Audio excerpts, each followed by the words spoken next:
When you look back before 2020, so much of the past 10 years was relatively smooth. We're not used to boats getting backed up in the port of LA. I was flying over LA one time over the past year, and you could just see the boats just stacked up. All these boats, there they are. These are things you read about in the news, and you can literally see it with your eyes. And then people ask us, were you guys affected by the supply chain disruption? I'm like, in every single step of the journey, we are affected by it. Shipments being delayed to customers, shortage of longshoremen on processing inbound freight from Asia, air surcharges. And so we just had so many problems. But sometimes in life, in a business, when you're running into so many problems, and so is everybody else, we know that we weren't unique in this, that builds camaraderie. Welcome to Grow Think Tank. This is the one and only place where you will get insight from the founders and the CEOs of the fastest growing privately held companies. I am the host. My name is Gene Hammett. I help leaders and their teams navigate the defining moments of their growth. Are you ready to grow? Today we look at what does it take for you to be the leader through difficult times, specifically preparing your team to go through potential hard times. When we talk about this, we know that this last few years have been tough on a lot of companies and a lot of leaders and teams and people individually. There was a lot of uncertainty and doubt, but many leaders were able to rise to the occasion. Well, our special guest today was one of those leaders. He is the co-founder of Nomad Goods.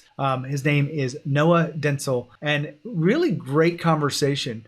Before I jump into that, you want to check out some of the things at Nomad Goods. I was looking at their website, really cool products for men, really rugged gear, some really cool things as it relates to cell phones, if that's what you're into, and really enjoy being able to promote and really talk to founders that are doing some exciting stuff out there. Nomad was number 1523 on the Inc. list this past year, and they went through a couple of different hard times that we look at specifically and how he rallied the team around it and how you can actually learn from this whole process of going through difficult times and preparing your team for these potential hard times. Now, when you think about your own journey as a leader, hopefully you know that it takes great leadership to navigate tough times and even good times. You want to make sure you're making the most of it. Leadership is the cornerstone of success in any company. And this doesn't mean just leadership at your level. It means leadership at the executive team level and the directors and the frontline leaders. All of this cascades down throughout the organization. You want to make sure your company is prepared for all of this. That's my job. I help you figure out what's missing, help you identify some of the things that are getting in your way. And I've been doing this for a decade. I'd love to help you in your business. Just go to genehammett.com and schedule a call. Inside that call, I'll ask you a few questions about what's going on and get to know you and really connect with you. I won't try to sell you anything, I promise, but I will try to serve you as deeply as I can. Inside that conversation, you will leave with more clarity and very specific what to do next and who to be next as a leader. Just go to genehammett.com and schedule a call. Now, here's the interview with Noah. Noah, how are you?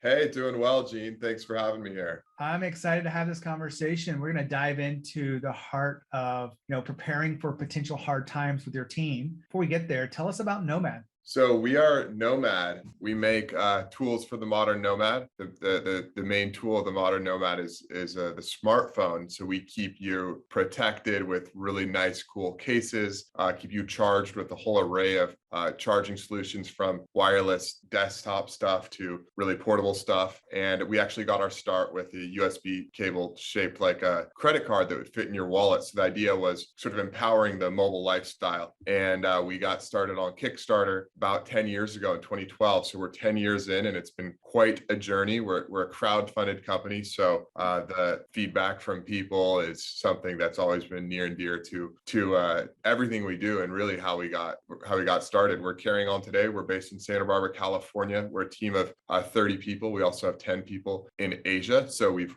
grown a lot and the past 2 years have been a particular interesting new stage to the journey with everything happening with COVID, but we're alive and well. Noah, you mentioned Kickstarter. Tell us just a little bit about that first project and how much money you raised. So our first product, Charge Card, and it's one of those things where, you're growing up as a kid or something, you have an idea like, what about this gadget or gizmo? And we actually took that idea and took it online to Kickstarter and, had experienced this problem a lot myself. You're out on the go and your phone dies. At the time, it was BlackBerries, if we can remember way back then in another yesteryear there. And the phones were always dying. And so it was like, look, is there a USB cable that you can always have on you? And so the idea was sort of a jumper cable for your phone. It fits in your wallet. You always have your wallet on you. USB ports are proliferating, so you could charge from a TV at a bar or anywhere in between. And I've done every type of weird charging. I've even plugged my phone in before and inadvertently taken over the TV at an airport, and it's like showing stuff on my phone. But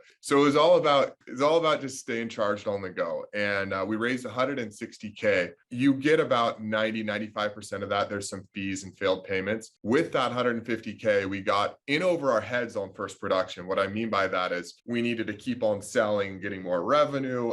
So we launched on Shopify. Turned out to be a really great decision. Kudos to my co-founder, Brian, on choosing Shopify in 2012 before they are what they are today. And we turned into an e-commerce whole program. We started launching more products. Sure enough, here we are 10 years later. Cables, where we got our start, is one of maybe 10 product categories that we do, and product families spanning from cases to, we made a really cool wireless phone charger specifically for the Tesla Model 3, which was a huge success. So we've really continued on building tools for the modern nomad with that crowdfunded back. And we actually just emailed our Kickstarter backers the other day as a sort of thank you for getting us started those 10 years ago. And we're kind of forever grateful to them. Well, I appreciate the context around that and how the business got started. It is a cool brand. I want to dive into the core reason why we had you on the show. We've done some research around the company, and you've talked with some people on my team, really diving into what would we talk about today. And what came up was, you felt like there's some things that you wanted to be able to share with others about how do you prepare your team when you know you're going to go through a storm or through a difficult or hard time. Tell us a little bit about where this came from. I'm sure you went through a hard time recently.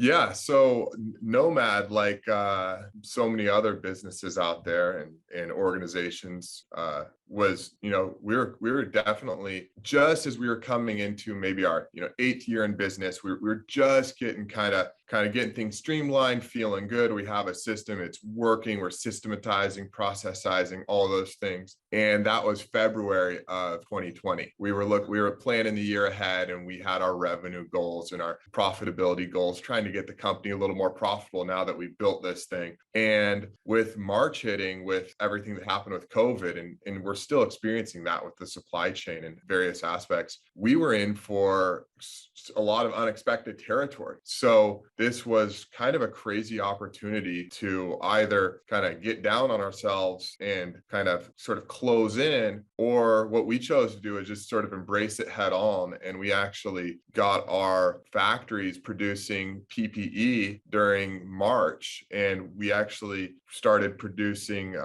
hand sanitizer right here in Santa Barbara County with a partner company. And it was just such a crazy, wild time. We figured, if we're going to have this whole thing happen, rather than have it happen to us, let's have it happen with us. Let's be part of it. So we were able to sort of mobilize and engage the team. HR manager is now shipping medical goods, and, customer support manager is dealing with doctors, taking their orders for hand sanitizer, sending them to, nursing homes. And so in this wild, uncertain, chaotic time, everyone took on new roles. We still had our core business, but we sort of took on new roles. And what was wild is that a year just went by like that, because when you're busy and you have something to do, it really has a way of passing the time. The worst thing you want to do is be in a situation that's sort of stressful or traumatic or whatever it might be, and there's nothing you can do, and you're just sitting there counting the time slowly go by. So by engaging everyone, it also gave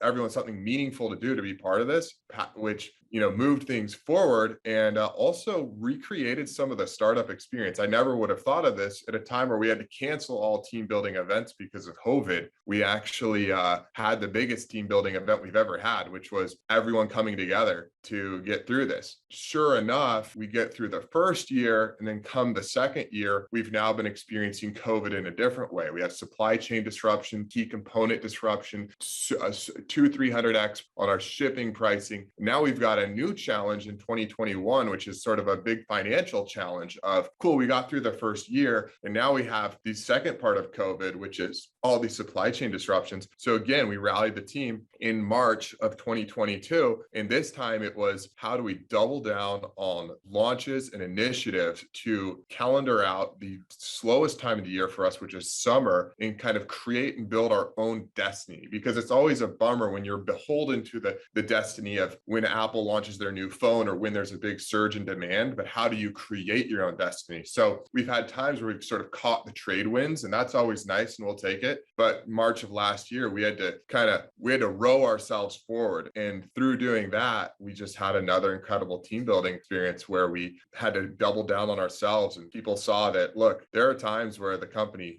pays payroll, it has money and it pays the payroll, but there are a lot of times where we make that payroll and we make it together. And I think people experiencing that firsthand and seeing the process and being involved, and back to your question, sharing with the team and letting them understand some of the problems that leadership is going through and that we're dealing with. There's a tendency where you want to hold back and sort of keep people away from the scary stuff and not share the challenges. And there are times where maybe that's good to do. You can't share every single issue or legal threat or challenge that you face. But when the going really gets tough, I've really doubled down on that sage advice I read once. I think it was that Ben Horowitz, was it, about kind of sharing the challenges with the team and engaging your team and allowing them to step in and help, and not thinking that you got to somehow figure out this magic plan, for yourself. Now, hold on for a second. Noah just talked about, many leaders keeping the hard stuff from their people. Well, both of us agree that this is a difficult thing to do, because what you really want to be able to do is be able to share openly even the bad stuff with your employees. Because when you share the bad stuff, what I've found happens is people are willing to take ownership of it. They're willing to rally together. They're willing to share ideas because they don't want to lose their job, and they don't want to lose the opportunity, and their friends. They don't have to look for other jobs. They want to rally. And so sharing the hard stuff, maybe it's not, company ending, but maybe just, we're going through a tough time. We need everyone to understand what we're about to go through, because they will rally together. And that's what's most important. If you keep that information away from them, they don't rally together. And that's what I've seen across many organizations. Back to Noah. I'm glad you got to that point inside of this, the story of the different changes that your company's been through. What did you experience as a leader as you had to rally the team around a different direction? So we had to move fast. When COVID first happened, we had to move quickly. And when March 2021 happened, we had to move quickly too. And when you're doing these things, you kind of need to have people on board, because when you're tacking, when you're pivoting, taking a big directional change or taking a mission on, there's not a ton of room for kind of disagreements. We all need to be in this together. We can have healthy discussion, we can have different viewpoints, but we need to lock in and do this. So engaging with people with the problem and bringing them on board with it and sharing honestly what's going on. And I'm sure we could have done an even better job, but to the extent we were able to do that, I think really opens people up from kind of, instead of being on different sides of the table, you're kind of getting onto the same side of the table. Instead of facing each other and pointing fingers, you're kind of locking arms together and going forward. And I think that those are things that helped us, because, Steve Jobs said one time, you can please some of the people some of the time, not all of the people all the time. And that's so true. And the larger the organization you get, the more opinions you're going to have. And that's good and healthy part of product development, organizational development. But when you're going through tough times, you need to pick something and lock it and move forward. And by doing that, and by people coming together and understanding that we need to pick something if we're going to be successful and get through this, then people see that their butts are on the line, but this is a chance. People are willing to take a bet and to connect with each other for the greater good. I think when people see that there's a greater good involved, they understand that not everyone should or needs to get their way. But if we can collectively do something, it's what works for us all. And then when you're involved in that decision making, or you're involved in the execution, you have genuine skin and interest in the game. And I think that that's what got us through 2020 and 2021. Just this kind of real understanding that this is a problem. We are the people. Sometimes you look at these problems and you're looking in the mirror, you're wondering who's going to do it, and you realize it's us. And that's a humbling thing. That's also kind of creates a bit of a camaraderie camaraderie. And Noah just talked about getting everyone on the same side of the table. In other words, getting people to understand what's going on in the company and be included in those ideas, understanding the problem, being included in the solutions, and being included in the decisions that we make moving forward. Now, a lot of leaders want to shoulder that themselves, but there are times in the company and there are certain problems that you want to address as a team, not as an individual founder or as an authority across the team or CEO. You want to make sure that inclusion actually gives you a greater sense of ownership across the team. It's one of the things I specialize in with my coaching is helping companies understand what does it take to have people feel like owners, even without financial tools. So just my 2 cents on that. Back to Noah. What challenges did you have to overcome after you were getting everyone rallied together to this new direction? Wow. Well, we had a lot of challenges, you name it, because there were so many black swans. There was, tariffs and shipping quotas, FedEx limitations on imports for goods. So all these things that we hadn't really dealt with before. When you look back before 2020, so much of the past 10 years was relatively smooth. We're not used to boats getting backed up in the port of LA.